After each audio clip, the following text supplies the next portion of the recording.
Bars in a rave, man, I go hard, last stand tan. Hi everybody and welcome to this week's episode of Touchline Fracas, proudly powered by the Touchline Media Group. I am your host for this week, Krish, and this week I am joined by an all-star cast of members. I have Ellis, Julian, Glam, and Mike. And this week we'll be talking through everything the week in review for LFC, going from the Burnley game all the way to going to give you a preview of this week's game against Arsenal. Also, over the course of the weekend, we launched our new Patreon page. So if you are a big fan of the pod and want to see more opinions, views, tactical breakdowns from myself and the team, please head over to patreon.com/Kop End Fracas. And from as little as £3 a month, you can subscribe to us, help us improve the pod in terms of sound quality, videos, graphics. If you want those star wipes to come across the video, we can get that done for you. And we already have two brilliant episodes that we recorded in the past week in regards to Liverpool's title win and what they should do next in terms of investment in the squad, which looks unlikely, but we've covered it anyway. So all bases are covered just in case something does happen. But enough of that. So, boys, let's get stuck into this week's game against Burnley. Very underwhelming performance after 45 minutes in terms of chances missed and the points total that we wanted looking a bit more unlikely now. Ellis, Mike, I'll head to you on this one first. It was a good first 45 minutes, I thought, in terms of overall dominance of the game, but after that, they just dropped off a cliff, really. And it's been a little bit of a theme since the restart, unfortunately. Yeah, I thought for 60 minutes he played really, really well. So I don't think it was our best performance by any means. It was really good. It was enough to beat Burnley, certainly. And we create some good chances. Pope makes some good saves. I don't think he made out any outstanding saves. He made some really good saves. I think we were just wasteful. And that's the main thing. We were just wasteful. We had the chances to kill the game off. So when we went 1-0 up, Robertson scored. We should have killed the game in the first half, really. We should have got another goal, maybe got another one early in the second half and killed the game. We played well enough to justify a 2 or 3-0 lead. Ultimately wasted our chances in that, and we paid the price. I think it's the mental thing, right? So the players put so much into us winning this league title. Mm-hmm. Naturally, there's going to be a mental drop-off at some point, and naturally the players will switch off a bit. And I think we're just seeing that, like, the players just lack that sharpness and intensity that we saw earlier on in the season. And it's absolutely fair enough.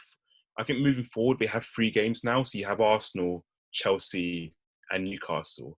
I think in games against Arsenal and Chelsea, there's big games, right? The intensity is always going to be there because these lads are competitive, right? So they're going to want to win these games. And on top of that, they now know, because they've drawn against Burnley, they have 3 games they need to get results in to get the points total they want. And I know these lads definitely want that points total because there is that rivalry with Man City. It's the dominant rivalry in English football at the moment, right? And they'll want to get one over on Man City. So I think they'll obviously go into these next 3 games, hopefully, with their tails up, get the results we need, and let's break this points total. But I wouldn't worry too much about Burnley. I was quite pleased with our performance. I thought there were loads of positive signs. There were a few worrying signs, like the finishing of our forwards, and at times we were a bit slow on the ball. But like, broadly speaking, it was a fine performance.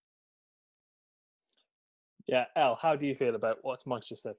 Yeah, I'll share the same sentiments as Mike, to be fair. It was right. I think we played well up until the drinks break in the second half. It was like 66 minutes. After the drink break, they had a free kick, and it's like we just switched off, which was a bit weird because all season long we've been very dominant in set pieces, and we tend to clear up very quickly. It was funny because I didn't see anyone on the edge of the box. Usually that's the place for Mane or Salah just to pick up any flick-ons, and nobody was there, which allowed Jay Rodriguez to get his finish off, which was a good goal, to be fair. Yeah, good goal to be fair. Yeah, it was, yeah. In regards of the performance, like Mike said, I believe for like 65 minutes was the dominant team. First half, we was really, really good, making a lot of chances. Our football was really slick. The movement between the front 3 and the layups were really good. Midfield was okay. So yeah, it was an all right performance. The lack of finishing was a bit worrying. We were snatching out a lot of our chances. We made Pope look like Buffon of 2003, which was a bit annoying. I saw on Twitter after the game, about how our finishing wasn't really to the corners. So it made it really, really easy for Pope to get his hands to it. Ideally, you wanna try and make that goalkeeper work and get the bins. But I mean, like we've been saying since we won the title, we're champions, isn't it? But we do want to get that 101, 102 points just to have the last laugh over City. So I hope that the guys are still up for it. Next few games are going to come thick and fast. So we're going to see a few changes. I hope it doesn't affect the rhythm of the team. To be fair, the rhythm is already a bit funny since we come up. We've been a bit Jekyll and Hyde. Mm-hmm. But we'll see, man. No, I think I think both of you raised a really very good point about how we made Nick Pope look a lot better than he was, and it brings me back to the Atletico Madrid game from earlier in the season, the Champions League. Very much a tale of two games in terms of narrative. Both games, we were statching a lot of chances, and none of them looked like they were going to go anywhere near the back of the net. But it's like you said, from that report, either side of the keeper, and they probably go in, which is very, very annoying, especially when you have a very adept front three that we do. You expect, probably two of the three of them to bury most of the chances that they're given, especially at this late time of the season, when there are, golden boot honours to play for, and they're doing interviews about said golden boot aspects that they want to claim and, do the three-peat, which is looking very unlikely now. Julian, I'll come to you on this part. It's a bit worrying for me in terms of the tail of this season that I don't think there's been a game that I can go to and say I've seen all three of the front three play well in unison, or I can say there's been two of the front three that's played well in unison. It's been very much that one of them's been at the races and the other two have been off the ball, and they've expected that other person to step up and contribute, whether it be game winners or just the impactful performance that helps us across the line. And this performance this weekend has been a game where none of them were at the races, for me personally. Do you see that as a problem going forward? Or is that something that you think when they get a bit more R&R, they switch back on for the next season, it'll just fall back into place? I'll let Graham go first. Or should I go? All right, yeah. I do and I don't think it's a problem. I do in the sense of obviously everything that's happened with the pandemic, our rhythm's obviously been, disrupted. Obviously speaking earlier, as we said about the Atletico Madrid game, I think our form has been indifferent. In terms of the fluency of the front three, I don't think we need to have them all firing all cylinders. But when we do, we're likely to win the game. And if you look at this season, we've lost 2 games now. And even though the front three has been indifferent, we've still been winning games and we won the championship by a mudslide. So, it's not the end of the world. But in saying that, as you're saying, obviously, when the front three are firing all cylinders, we're a completely different team. We're unstoppable.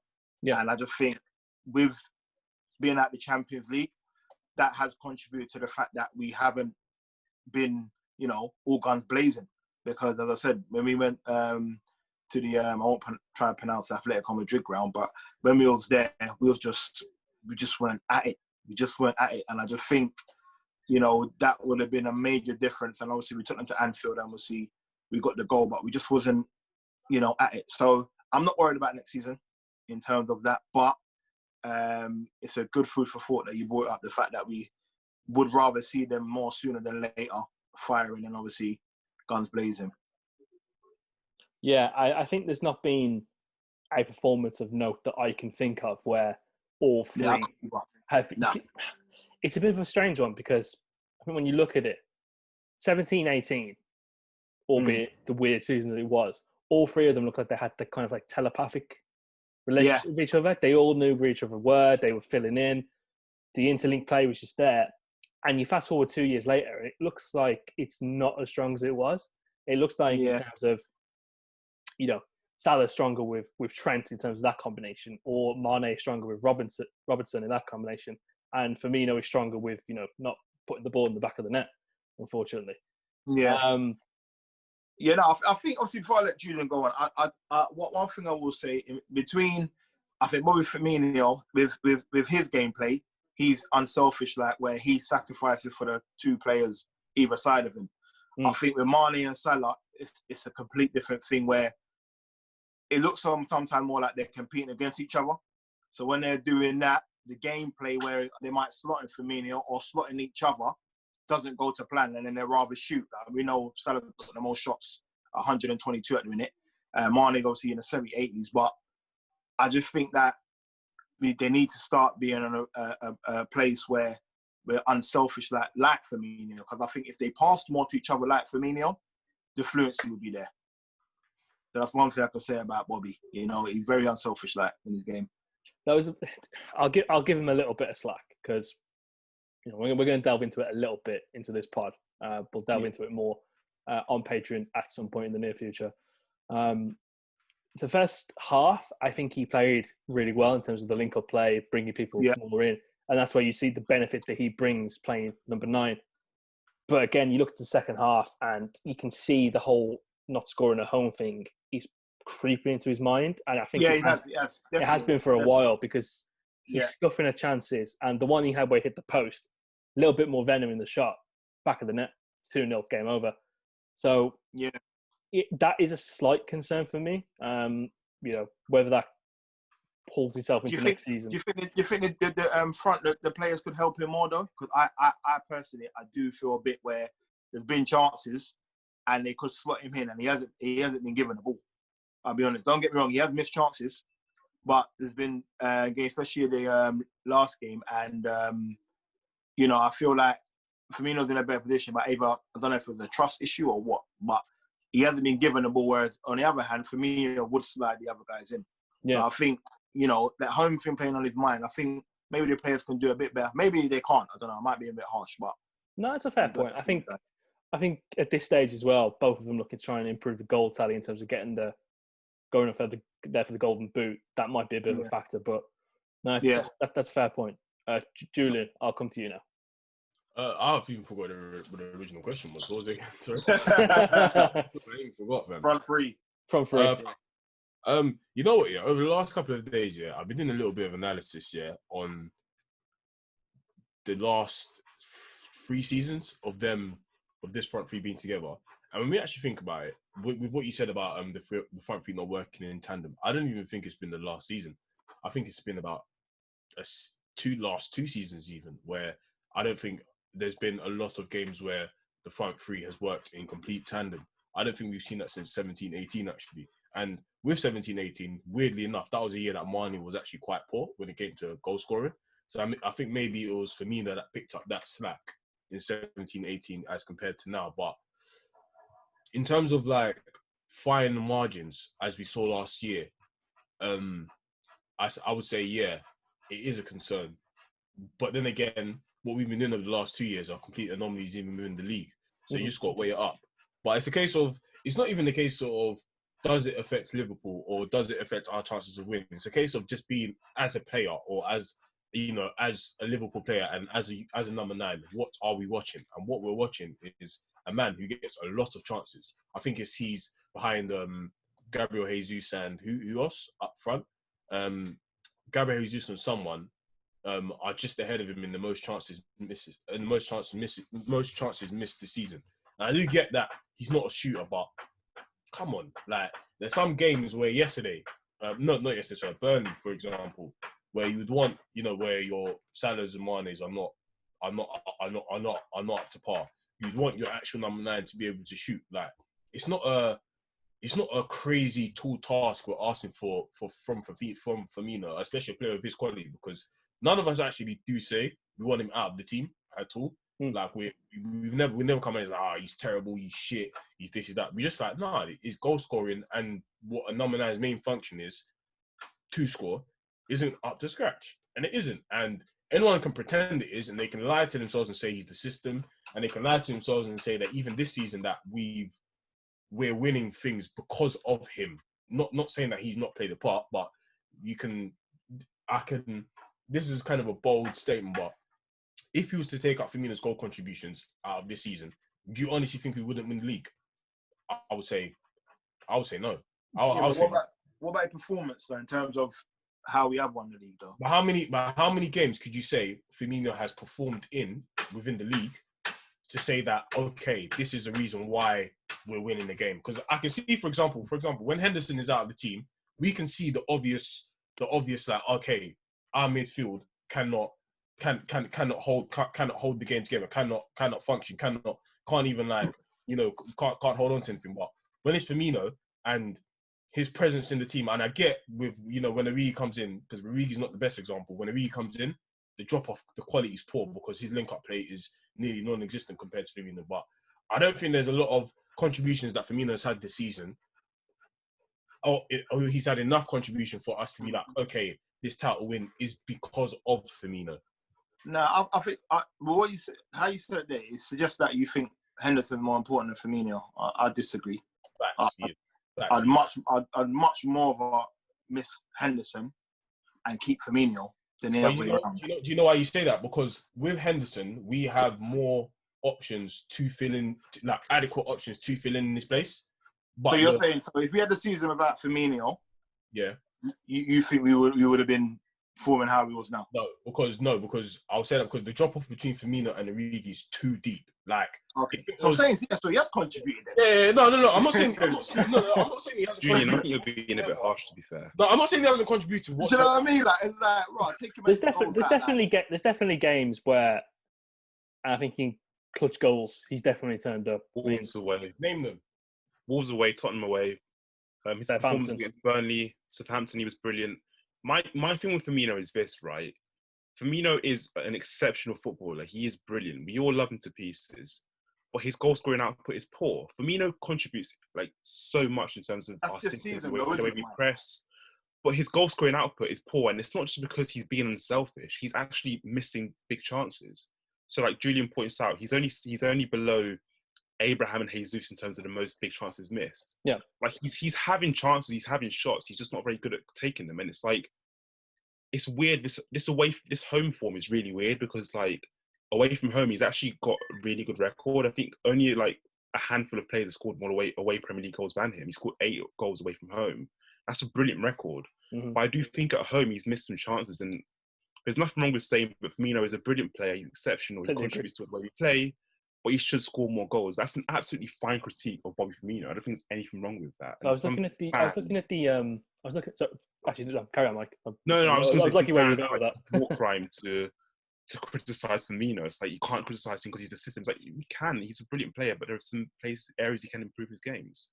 No, I completely agree. You can say that he helps facilitate the front two play the way that they want in terms of Mane and Salah being in those goal scoring positions, but it's fair to say that he should be scoring more goals. I mean, you look at his XG for the season. I mean, he's on goals scored at the moment 8. According to XG, he should be at least 13, 14. So he's 6 goals behind where he should be.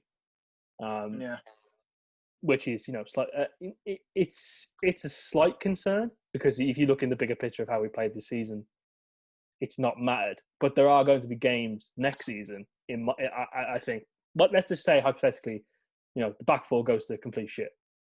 Something happens, it just goes to complete shit. Which isn't out of the Rams' possibility. It could be. And we need to start being a bit more like Man City and being, completely clinical with our chances, finishing games 5-1, 6-2, whatever that may be. We're going to need him to step up and bury a lot more of those chances for his XG to be above where it is and it should be. And the other two are, a little bit guilty. I think Salah's been a little bit underwhelming this season. I think we can all agree with that. Again, can I add, just so I'm not getting onto Firmino too much. I do think also Salah. I'm not so much Mane, I can say with this point, but Salah, ever since Firmino's best season, he has changed his game a lot. Because Salah, when he first came in 17-18, was more of a stretch the pitch, get behind the fullbacks, not really have too many touches on the ball, and just be a finish man. But as of recently, especially after his breakout season, when Firmino is giving him the ball now, he's taking a lot more touches, getting himself into a lot more dangerous like positions. Yeah, and then trying to pass it off to Firmino to have a shot when like there's a load of pressure on him and Salah's just trying to get out of his feet because there's so much pressure on him. So I would say with Salah, he kind of doesn't do Firmino the best. He kind of does Firmino a bit of a disservice, but his output's way too much for me to criticize him on that level. So gotta let it slide. No, I think that's fair. I think with Bobby came to England with a 1-3 record. So I don't think he came as a bagsman anyway. Yeah. He didn't come as a bagsman. Unfortunately, Rodgers didn't know what to do with him. We all know the tale of Rodgers demanding for Benteke with Bobby coming in. Then, because of his pressing and his intelligence within the lines, Klopp saw a good function for him to play out front to start the press from the beginning.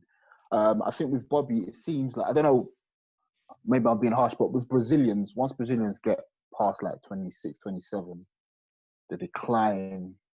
They just start going down physically, mentally. They start putting on a bit more weight. And you can see with Bobby, and also it's just a thing. I would love Brazilians watching this pod. I don't see that with Bobby at all. I think you don't Bobby see it with him? looks in great shape. But the thing with he's played a lot of games as well. He's got a lot of minutes in his engine. That's a fair point. That's He's got a lot of if minutes you in. look at how many games he's played for the past 3 years, it's at least in all competitions. I think it's over 45. He plays too many games. He plays way too many games, and he's seldom. It's not someone who's fit. That's our problem. That's our problem, though, because we're over reliant on him. That's what I'm trying to say. Where we haven't got someone where how we play. Firmino is an integral part of how we play.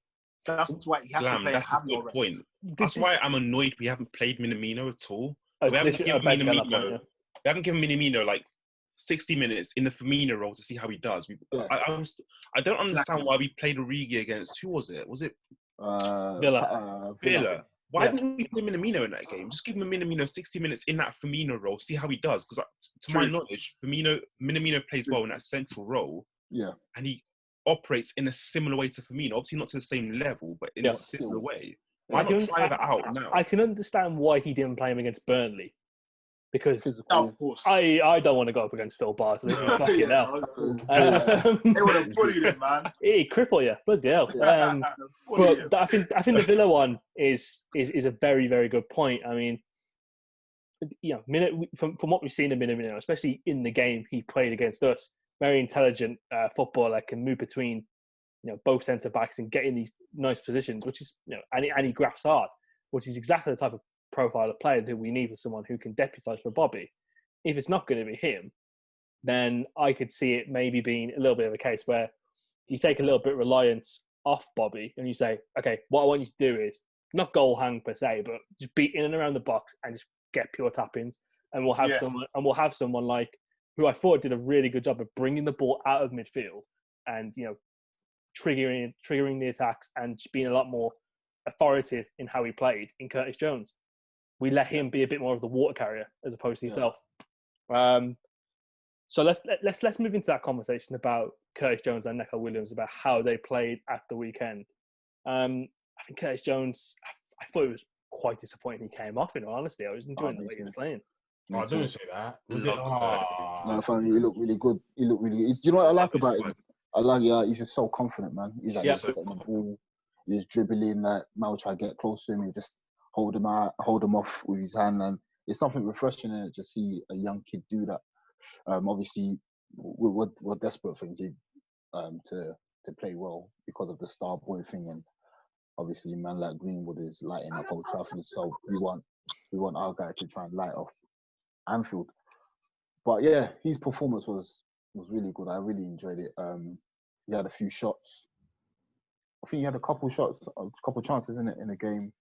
A couple assists. There was one of them where I think if it would have been a little bit more, like Mike was saying earlier, if it was in the corners a little bit more, it would have gone in. Man. I compared Jones to Ox, so like the comparison in terms of their mentality. So Oxlade-Chamberlain is like someone who overthinks things and gets in his head. So if Ox misses a big chance, it will affect him for at least 10 minutes in the game where he looks like a bit rattled. Yeah, Jones looks just so composed. Like he can misplace something, he can misplace a pass. Do it again. He'll go and look for it again, and he will if he messes up again, he'll still go again. He doesn't care. Like he's very confident in his ability. And it's not to say Ox is a poor footballer, but I just think there's a difference there in that mentality. And I love the way Jones plays. Like, there's a swagger. Like, he doesn't really care. He'll take a shot on if he's in a good position. He's not a timid lad. No. He's got bags of ability off both feet. I love him to pieces. I think he's brilliant. Do you know, it reminds me of like Steve McManaman. A bit, you know. If you watch the way they play, like just the way they move with the ball and that, very silky. They want to take man on. They don't really care, to be fair. Yeah. I think he's hungry. I think he's hungry. He wants it, man. He wants it. I think he sees opportunity to nail down the position as well. Yeah. As you can see, there's loads of movement in terms of the personnel. We play this person one week, then the other one next week, Henderson's injured. I think he sees the opportunity and signing a new deal, scoring a goal. I think he can sniff that he can get in this team. And where he's something different, he has opportunity. You know, I think he should have scored on against Burnley personally. But he looks like he can do everything that Klopp would expect from Lallana. Yeah, 100%. Exactly. So I'm just like you guys, I'm excited about him, man. I'm more excited now than seeing him in the cameos in the FA Cup. Yeah. Do you know what I mean? I'm more excited now. Oh, Jonesy, okay, let's see what's going on. I like Klopp introducing these youth players more into the Premier League than in those FA Cup, League Cup situations. Because I remember Curtis Jones impressed when he came on against Bournemouth. He did.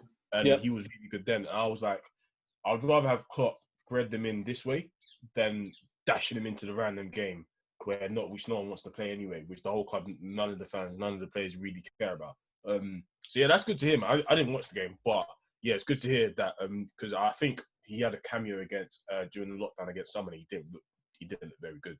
But I can't remember which game it was. One of the games he came on, and I was like, nah, I'm not having him. But Nico Williams, how was he? I haven't heard anything about him. Nico, he was okay. McNeil's a really good 1v1 winger. So McNeil will run at you. He'll try and take you on. I thought he did quite well considering he was going up against Dwight McNeil, and I rate Dwight McNeil a fair bit. You know, he's that Yorkshire P&P. And he held up really well. It's a bit of a weird one because I think he's more direct than Trent, if that makes sense, in terms of how he'll bomb down that right hand side. But it's just nice. One-on-one. Yeah, he's one-on-ones. He looked like he's a bit more lethal. Yeah. But no, it's just the same. He can't play left back. If he could play left back, he'd be. Fantastic. He would get at least 35 games next season. Yeah. We need a left back ASAP. Desperately.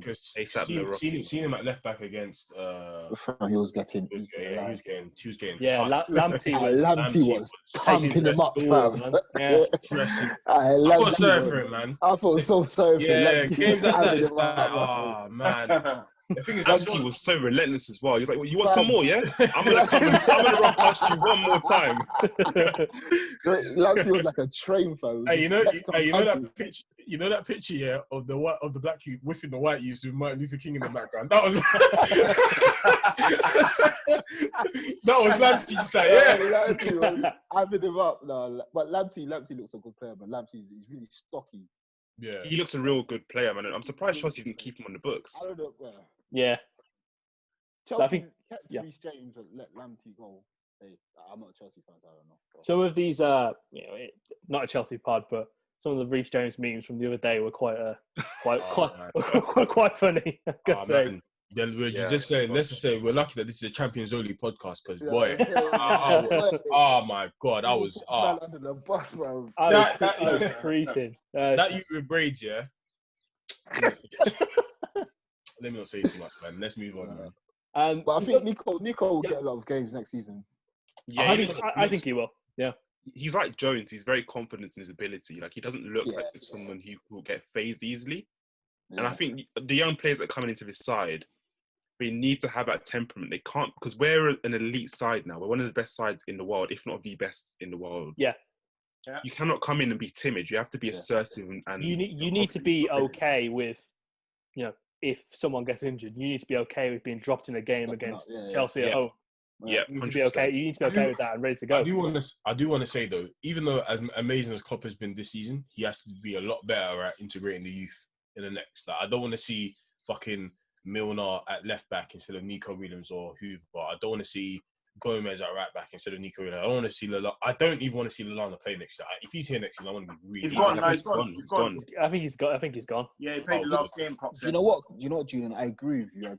But at the end, with Klopp, he doesn't like taking mad risk like that. Yeah, I know. And I So, think he trusts his boys. So like he trusts Milner to play left back against Arsenal if he needs him. And do what he wants him to do in it. With someone like a Nico Williams, I was actually surprised to see Nico Williams start against Yeah, Burnley. I was pleasantly surprised.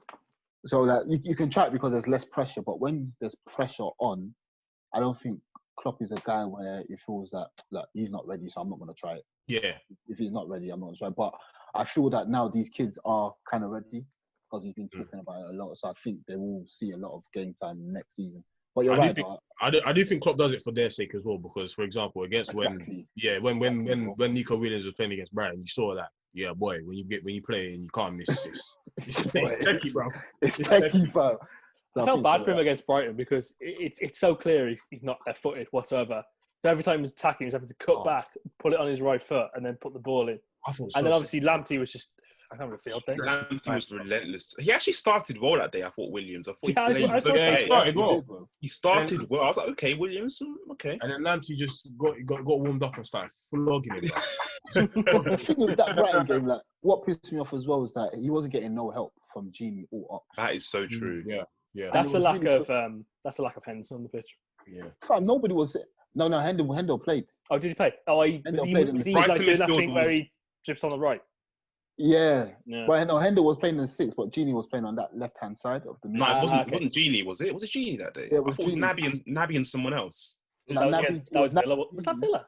I think that was, yeah. That's right. It might have been Gini, you know. Yeah, it probably was Gini. Hendo and Naby. Yeah, that was it. So we want Gini to help out. I'm quietly okay with Gini leaving, by the way. Yeah, a little bit. Quite sit down there. If that's the barrier, that means I think Gini's just, I don't know. For me, I see things the way Klopp sees them as well in terms of the group, and I see Gini as a fundamental member of the group. And I don't want him to leave yet.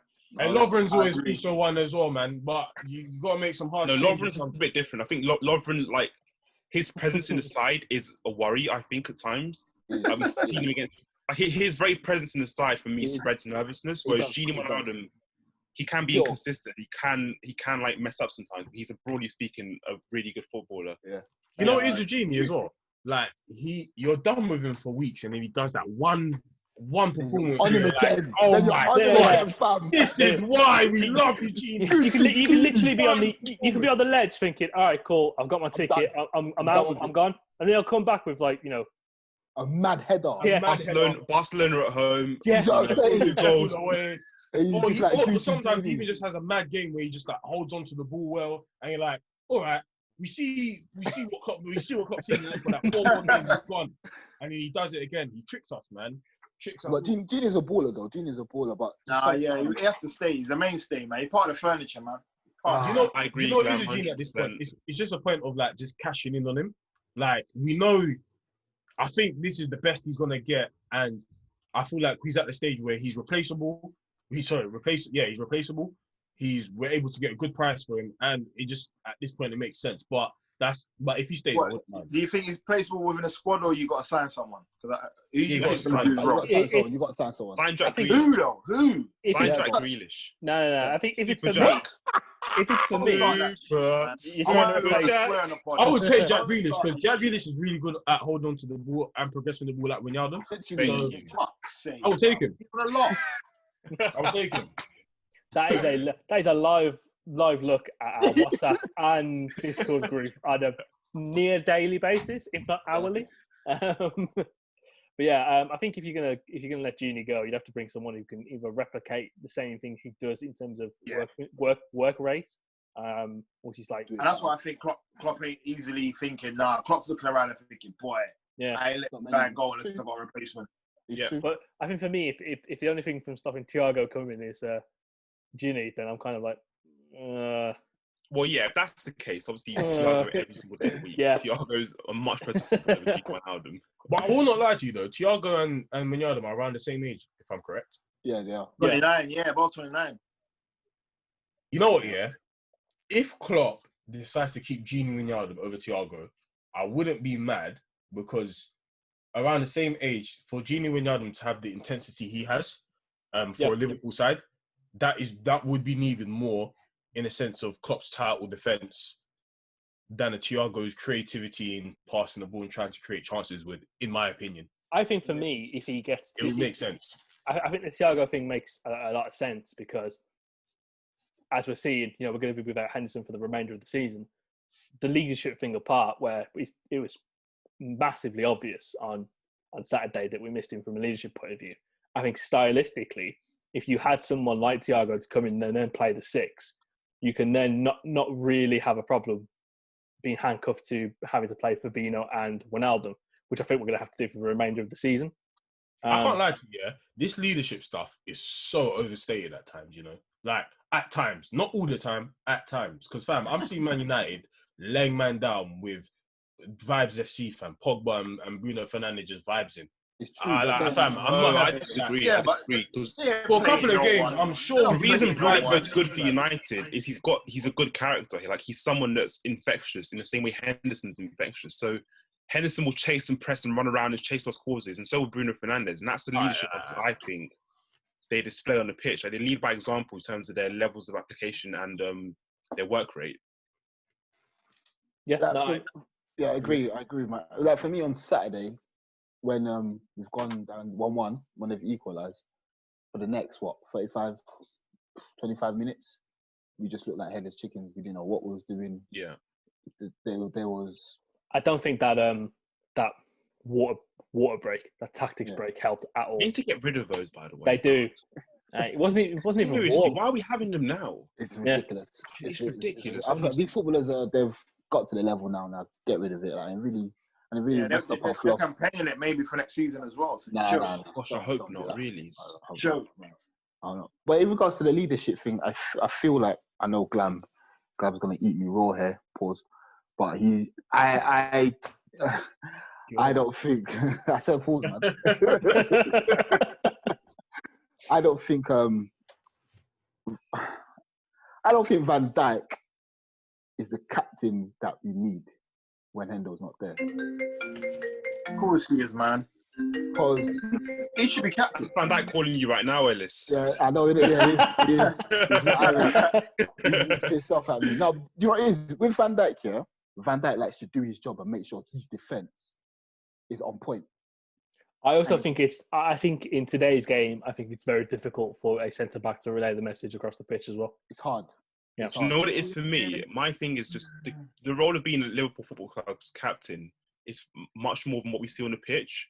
And I think Henderson's very good at this stuff behind the scenes. He's so proactive. He's really, really... I love him to pieces, Jordan Henderson. And I think a lot of the stuff he does is just so important for the culture of the club. I don't think anyone else can do that at the moment. Like, I don't see Van Dijk doing it the same way. That point, Mike, is a very valuable one. The off the pitch one, I can't argue that one. Yeah, but on the pitch, yeah, take away off on the pitch, fam. Sometimes when we're like, there's 1-1, Burnley are battering us. No, they weren't really battering us, but Burnley are coming forward and that. I didn't really see anyone like getting the players and telling them what to chill out, relax, calm down. Nah, do you know what it is? Henderson does that. He does. Right now, I'm not reading too much into the whole gameplay right now. I think everyone wants to get to the end of the season. I think everyone just wants to end of the season. That's fair. And go out. That's why I know, saying, like, apart from some people got individual goals, Firmino wants to score, Salah wants to be top goal scorer. Apart from those who play that agendas, league's wrapped up. We're not champion. I think a lot of people want to get to the season. I'll be honest, with in terms of, I do understand what you mean in terms of everything's been wrapped up, but what I would say is that in terms of the leadership thing that we're discussing, it has been evident even in times where we have been competing. Like, I do as much as I love Van Dijk, I don't see, like, for example, if he's shouting at Trent, it's more of a tactical, get in your position kind of thing. Do your job. Yeah. But when Henderson's shouting at you, it's kind of a thing of, yo, Liverpool's on your back right now. Fix up. Like, this is Liverpool. You're playing for Liverpool. Like, it's two completely different things. Motivation. Yeah. So what you're saying, Julian, is you wouldn't expect Van Dijk to jump on Trent's back, defend the corner. Well, boy. I don't know, man. I've seen more expensive defenders do that. I don't know, man. I don't know, man. I would expect. I'm still with Van Dijk, but it's a valuable point you guys have raised, especially off the field. What Mike said, that's a valuable one. That one.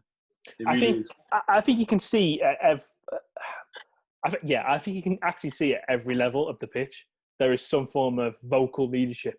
I mean, Alisson is watching football without having the crowd noise is probably one of the best things about this because you can hear everyone bollocking everyone.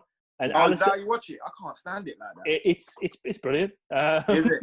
I might try it, man. It's good. You can hear Alisson in terms of like when he's setting his wall position, when he's doing the wall position telling people to push out a little bit more. You can hear Van Dijk bollocking everyone if they, don't do something right and then put it there for a corner. You kept on saying on your toes at the corners. On your toes, guys. Brilliant Dutch accent there by Mike. You can hear Hendo bollocking everyone, and then you can quietly, which is weird. It's Mane which is the most vocal. Yeah, you can see it. You can see it. Bro. Yeah, you can see it, bro. He flipping rips into everyone, bro. Really, Mane? Yeah, bro. When Robertson doesn't give him the ball, fam. Smile and smirk. Nah, bro. Nah. You see, Mane. Yeah, when let's say Robbo needs to overlap in it, and Robbo doesn't do it quick. Bro, he flips. He flips, bro. But watch him. Mane doesn't have it, fam. And the thing is, when you watch the games as well, even without the sound, you can probably see Mane sometimes go. Exactly.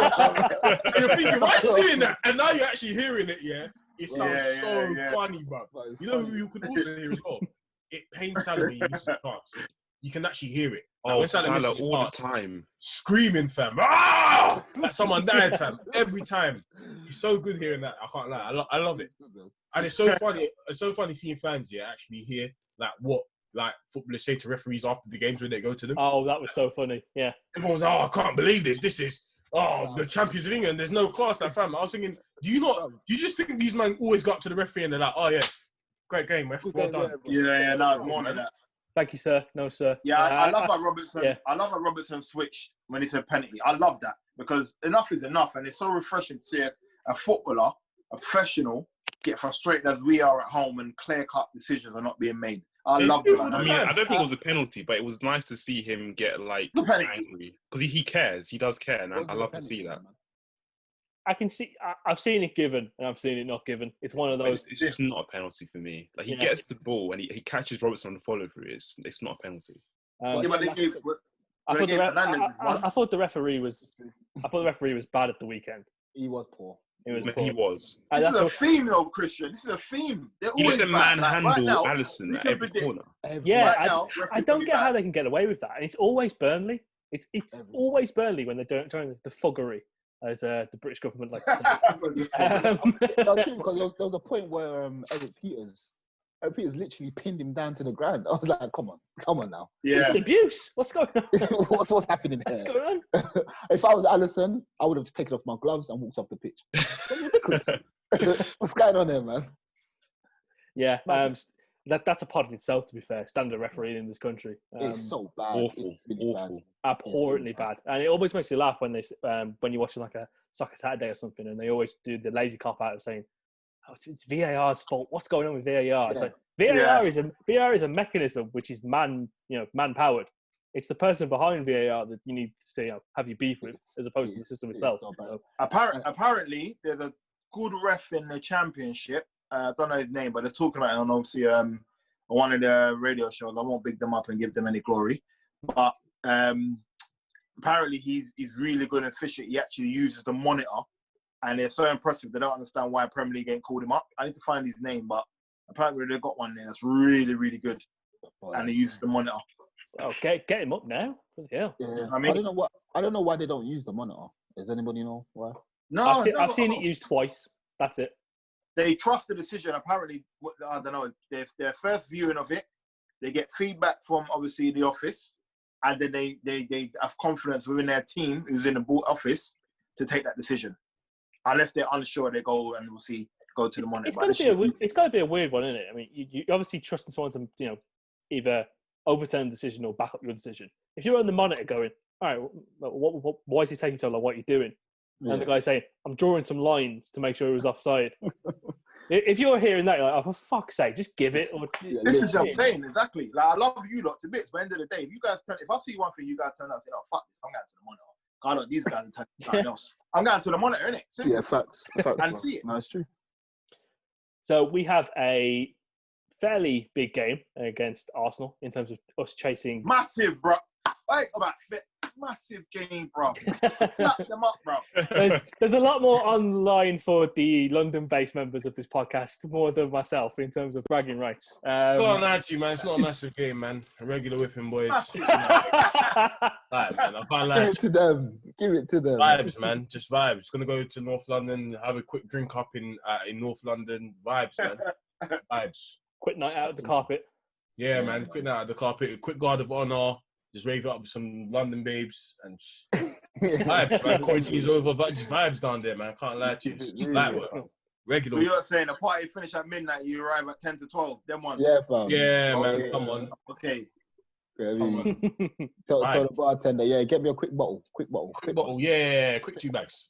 Sparkler. Don't forget the sparklers. Not ice. No ice. No ice. Don't about the sparklers. Not ice. Just give it a bottle. Give it a bottle. Yeah, man. Yeah, we should bring the. I'm surprised they lost to Tottenham. I didn't watch the second half. Are you? Yeah. I was because Tottenham weren't really on good form, and Arsenal looked like they were on good form. To be fair, they trick you on, man. Yeah, they did trick us, man. I'm telling you, bro. It's obviously going by the game at the start of the season. We was brilliant. Salah's goal, magnificent. I think we will win. I would love to think we win handsomely, but as I said, my problem is the motivation side, and it's not exactly a derby, is it? Or they're rivals. They're not even close rivals or anything like that. So it's just like, what I mean? Liverpool might think they look at playing Aston Villa, like this is how it is. But for us, same level. To be fair. I mean, for us off air. Well, I mean, Villa have got more European cups. So. That's the shot. I mean, that's what I'm gonna say. It's true. What do you mean? Hey, man. Yeah, man. Boy. They are the original Vibes FC, man. Yeah, true. You know what? Under Arteta, I think they have improved a bit. To be fair, you can't they look like they have a clear plan. Yeah. All right. Okay, yeah. All right. Since we're lying now, all right. Since you have to be complimentary and all them things. Yeah, they look all right. Aubameyang. He's scoring. I thought against Wolves. Against Wolves, they look sharp again. Finally scoring goals like he did at Lyon. Ooh, yeah. No, but we should win, man. They don't have. For me personally, they don't have enough to make us fret. Aubameyang doesn't really turn up in big games. I don't agree. Aubameyang. So my thing with Aubameyang in big games is right. He plays for an Arsenal side, but are just historically poor in those games. Okay. And I don't think he's playing in those games and missing big chances. I don't think he's. He missed a big chance on the weekend. Still, I can't lie. But do you remember the game against us last season? And he missed the penalty last season. And he missed. I don't know. I think Aubameyang, to be fair, is one of the most underrated players in the league. He's got like 20 goals back-to-back seasons, over 20 goals back-to-back seasons for a team that are really. Like, we all know how poor Arsenal have been for the last 2 years. He's scoring against the minnows, mate. Yeah. He's scoring against, you have to respect the goal return, man. I'm saying Watford and them, man. Like, I'm saying, what big boys has he scored against? I mean that. Yeah, what big boys has he scored against? He scored against United last year. What big boys? Big boys. I'm listening to Champions Only podcast. I'm not going to stand here. It's true. But they're actually our opponents to speak, so we can actually get into them a bit more. But I like Aubameyang. I think he's a really good player. I like him too. Yeah, I do like him. No, I'm saying, but when it's time for top six against the top six side, it's Vibes FC. You know what he's about, man. Just here for the photos, not even there. I think he's a good goal scorer. He don't do enough. Doesn't do enough in the game for me. He's missing. He reminds me a bit of Salah in a weird way. Salah ain't missing that much. Not in terms of big game performances and stuff, but just like stylistically, both of them take a high volume of shots, both quite quick. Technically not the best. Like, they can be quite scruffy, but also like amazing at the same time. Can I switch over to see if you've got an Arsenal fan with a gun to your head? Because you're moving weird. No, you haven't. You're moving weird. But you know what? But you know what? I'll give Aubameyang, yeah? He doesn't try. He knows that he's technically not there. But he doesn't try it. You don't see man try to take on two man like a certain Egyptian does. You don't see him try and lick it off outside the box every single time like a certain Egyptian does. But man's not going to give him praise in it. Let me just What are you going to do tomorrow? Is he going to score tomorrow? That's what we want to know. No, not so. scoring. Virgil and Gomez. Fine. That's it. That's it. Yeah, I think the thing for me for our game with Arsenal is that I think we should have too much for them up front. But it's, defensively, there's some games where they look all right, and then you look at the weekend, it's like, fuck it now. No one. Like, why is Mustafi on the floor? No one in that Arsenal team is a threat apart from Aubameyang, and even him in Big Six games is techie. I repeat, no one, not one. There's not one midfielder Saka's that a good player. Whatever, man. Can't allow it, man. You think I'm shook of some youth, man? Oh, you're not going to Come be on, shook bruv. of him, but I ain't shook of him. Come on, man. Like, you're talking like man's. Nah, he's not no Mbappe or something. Like, come on, man. If they play three at the back tomorrow, they're asking for trouble. Exactly. And the thing is with them, yeah, like at least with some teams, with some teams, for example, like a team that you know is not good, but there's something about them. What is actually about Arsenal? Nothing. They can't pass well. They don't defend well. They don't attack well. They don't hold on to the ball well. They don't press well. Like there's nothing there. So I expect a Champions League and a Premier League winning team to 100%. That's tactically miles ahead of them to deal with them tomorrow. And it's that simple. I can't lie, because even with other teams like not even Brighton, I would say like the teams that can give us trouble, there's something about them. There's a clear game plan that, other teams have. Sheffield, Wolves, even United, City, the teams that give us problems. They have a rough idea of what they're about. Yeah, there's something about them. Arsenal, what's really about them?